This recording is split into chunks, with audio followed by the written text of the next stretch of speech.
Alright, in this video we're going to talk about how to use the VTOL aircraft effectively. The prerequisites for this video that you need to check in your key bindings are going to be first having an accessible control for flaps up and flaps down, because that's going to control where your engines are pointing. And you're also going to want to have something accessible for slow down, which kind of functions like an air brake. By default that would be Z. I've mapped all of that to my stick somewhere so it's accessible in flight. So once you're in the aircraft, you're going to want to turn auto vectoring off. That'll give you manual control over where your engines are pointing. Now, as long as you're on the ground, they will not point all the way forward. They'll only go to about there.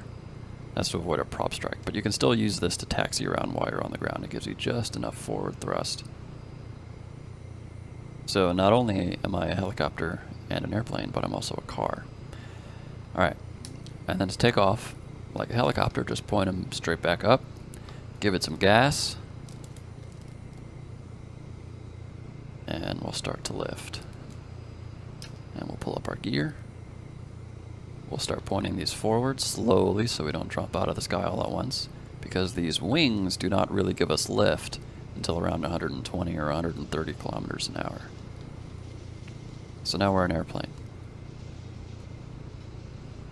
So the issue of the wings generating lift is going to be an issue when you're slowing down. It can catch you unawares if you are slowing down past 130 or so, and your throttle is pretty low because you're trying to slow down, and then suddenly you get slower than that and your wings stop generating lift, and it'll feel like you're all of a sudden falling out of the sky. So all you need to do when you're slowing down is to keep an eye on your speed, and when you get to that range, get ready to add throttle back in. So we're going to do that right now. We're going 500 kilometers an hour. That's pretty quick, so we'll start slowing down. I'll use Z or my own key to start adding air brake and really slowing us down. And I'm going to start pointing the engines up until they're all the way up. And now we're going to lose speed really fast. So I'm just keeping an eye on my speed and where I'm intending to land, which is going to be right outside that hangar. And I'm slowly adding some thrust back in so I don't fall out of the sky all of a sudden.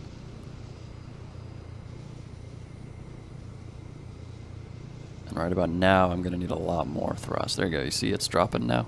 So I'm going to add more back in. Put my gear down.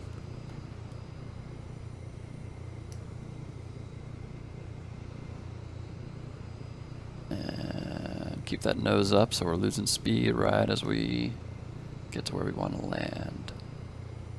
Right there. Boom. And we're there. We don't need runways. So that's it. It's real easy.